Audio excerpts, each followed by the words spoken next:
Hi, Envy here and welcome to EnvyCo Gaming.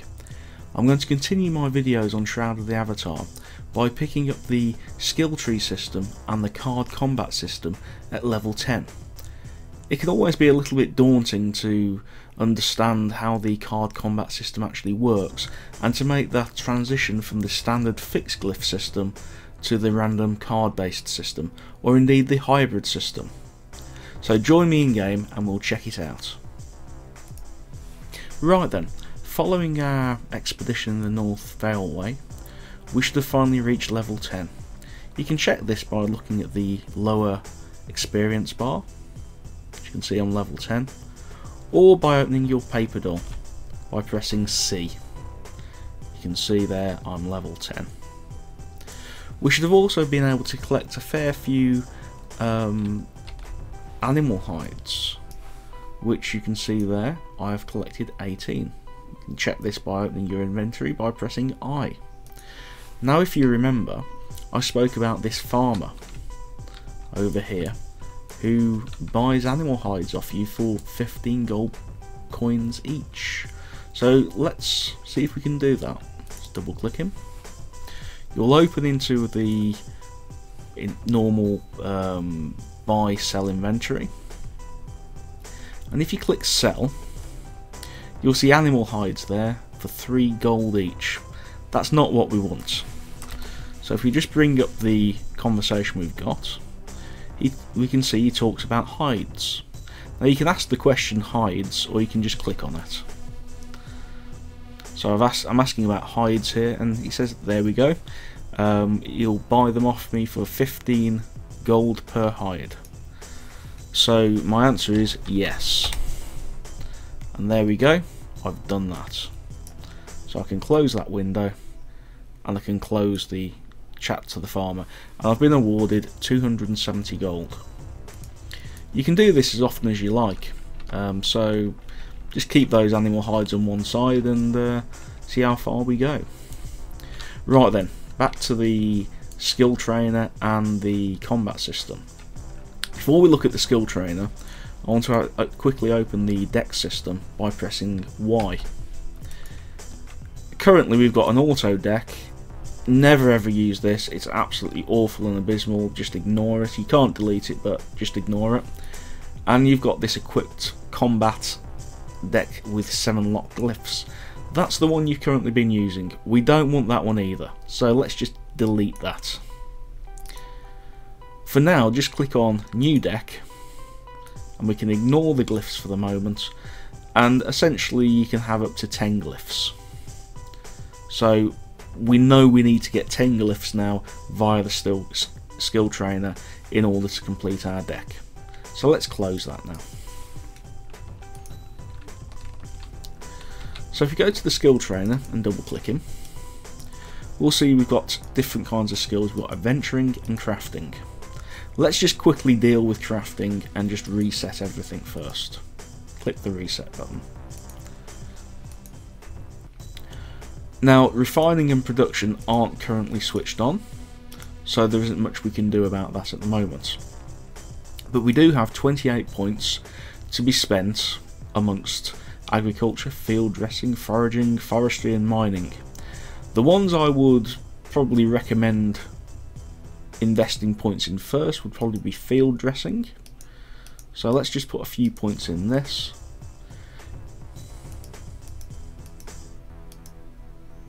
Maybe not that many. This will just increase our chances and the time it takes to actually harvest. The other thing which you might want to be looking at is foraging. That is also very useful. That's for things like cotton. So let's just put a few points in that. If you just hover over the glyphs, you can actually see what they do.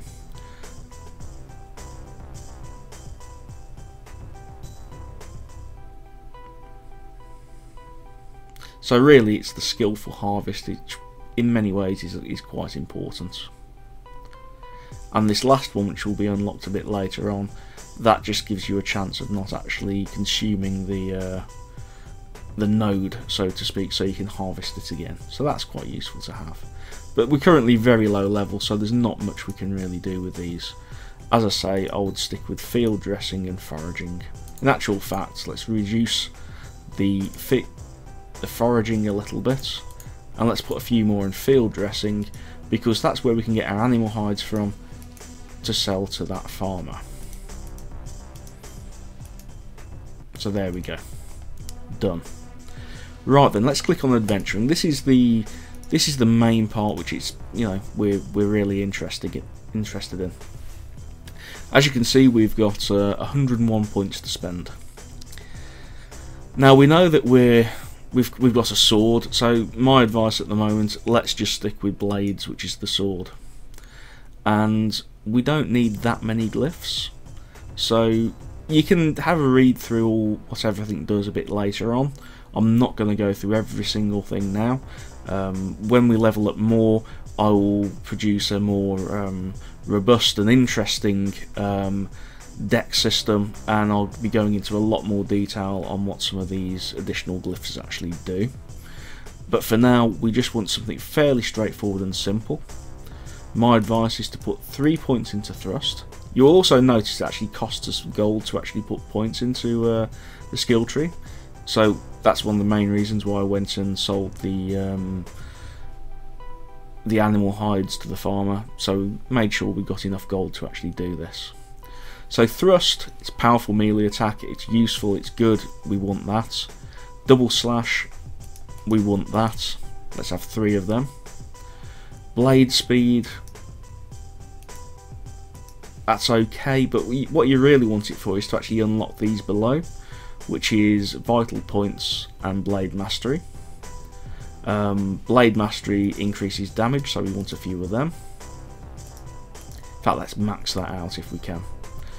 Now, we've currently got 6 glyphs. Now we really want to have 10, so we need to try and figure out what else we're going to spend our points on. So we could put points into tactics. Healthy is good. Train strength, that does have a damage bonus, and it also increases your ability to carry more items. Train dexterity, I'll be honest, at this moment in time I don't really know what that does. I'm hopeful they might release a bit more information at a later date on how the stats stack up on that. There's various stances you can also get, but I would say that's very much for a more advanced player. So, as I say, we've got 6 glyphs at the moment, and we need to get to 10. We need some means of actually healing ourselves. So my advice on this is to go down to life, and let's go for... We really want to open Healing Ray. That's a much better option. So we want 3 in there to unlock that, and we'll just choose 1. The next part we want to go to is actually focus. Now focus, that's the blue bar, so to speak. So it's like the stamina and the mana all rolled into one. So it's useful to actually have this, but within this tree it actually affects your combat bar itself. So higher consciousness, that actually increases your hand size.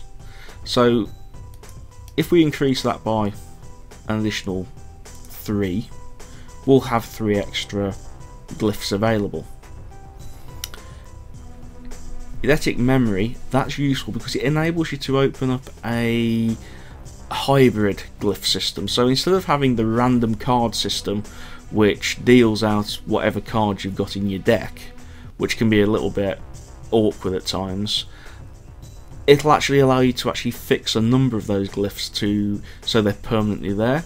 So it's like a hybrid between your fixed glyph system and your card system, and it is this kind of system which I highly recommend.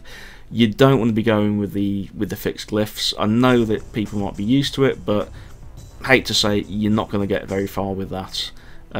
It's not so much fun, and you will not do as much damage as somebody who's using a hybrid based system.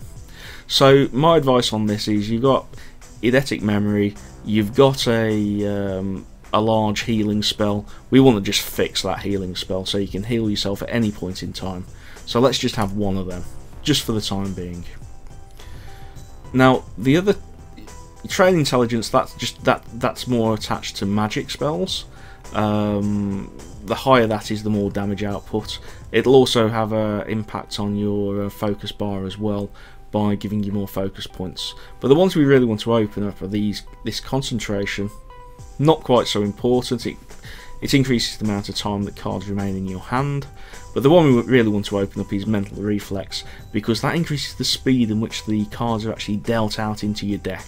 Now that's really important for fast combat. If your cards are being dealt out really slowly, you're not going to be able to access them quickly enough. If you use a card, it's going to take a little bit longer for that empty space to fill up again. So we want this as high as we possibly can at this moment in time. So let's unlock that by just putting a point in the train intelligence, and let's just increase that to 4, and we've got 29 points left. Right then, so we're going back to the whole idea that we've got 10 glyphs to actually spend, and that doesn't include the one which is going to be fixed. So we still need to find another 4 glyphs. So at this point, I would probably recommend going into the death spells. Now, death spells are absolutely incredible and amazing. I cannot recommend Death Touch enough. It is a very low based spell. It'll eventually do tons of damage if you increase your int and if you become a mage later on, and every time you use it you'll damage the opponent and you'll actually leech whatever you damage back into your own health. I highly recommend this. I would suggest putting, if you can get the 4 in, put the 4 in. It's got to be worth it.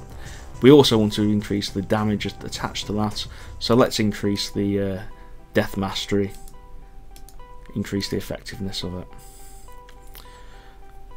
I will point out another couple of places to actually put points at this stage, although you won't be able to do it just yet, and that's actually in the Earth Tree. There's a couple of innate skills here, such as Attunement with the Earth, which gives you strength and damage resistance, and Sympathy of Stone, which gives you damage resistance and damage avoidance. I'll be revisiting all this later on at higher levels anyway, to put together a more robust deck system and skill tree mechanism.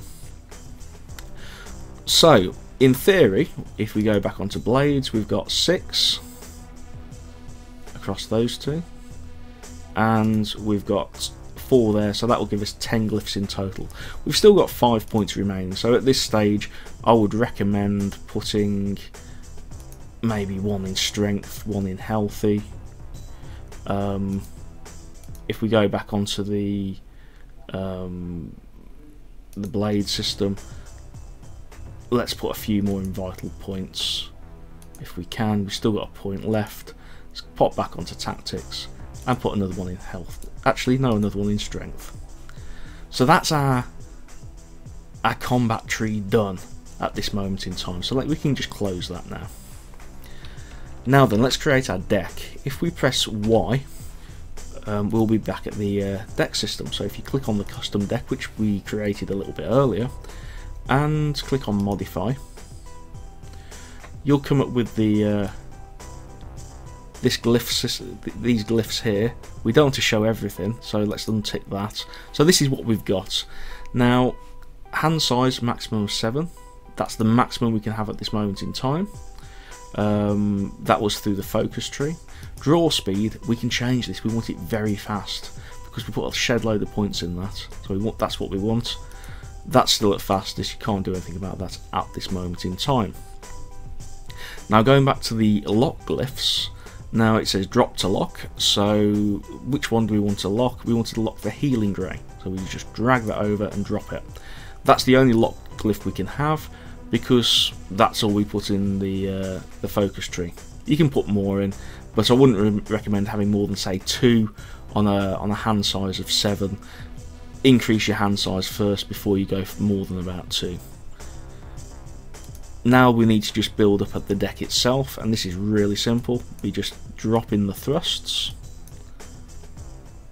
we drop in the double slashes, and we drop in the Death Touch. And you'll see as I drop these in, 8 of 10 glyphs, 9 of 10 glyphs, and the slugs will reduce. You don't want slugs. Slugs are basically stone glyphs which don't do anything. It just blocks an element outside of your deck. You have to right click to get rid of them. They're just a pain, really. There's no reason why you should have them. So that's our deck system actually set up. So we can close that and we can click done. The last thing we need to do is to make sure that we're equipped. So make sure you've selected your custom deck and click equip. And that's your deck system equipped. We can close that now. And if we just move away from the skill trainer and press Z, you'll see you'll draw your short sword and you'll see these glyphs starting to fill up with the spells and special abilities that we've selected. Under the first glyph, that is our healing spell, and that's always going to be fixed there, always. So if ever you need a heal, it's there. You'll see that some of them are coloured in green boxes. This means you can stack them to make them more powerful, and if you stack them, it takes less focus points when you actually conduct the spell. So if I take this for an example, if I take this double slash here, if I click and drag and drop it onto another double slash, you'll see a little 2 there to say it's been stacked. And you can do that with all similar spells, and you can also do that with slightly different spells and abilities which will produce combos. Combos are fairly interesting. You can actually access this by pressing L. You'll see the glyphs you've got, and if you click on combos, it'll give you an idea of some of the combos you can actually create. Now the only one which is lit up there is this, which is a double slash and a thrust, which will produce a quadruple slash. I'm not quite convinced about the effectiveness of the special abilities just yet. My advice is don't worry about them at the moment. I'm sure when they do more balancing around the combat system, they'll come into their own, and it will actually be actually worthwhile actually investing time in learning what those special abilities actually are. So that's this video done for the time being. It's a bit of a shorter video. Hope you've enjoyed it, and I hope it helps. And you can join me in the next video where I'll be spending a little bit of time leveling up some more, testing out the new combat system, the new glyphs, and we'll see where we go from there. But for now, goodbye.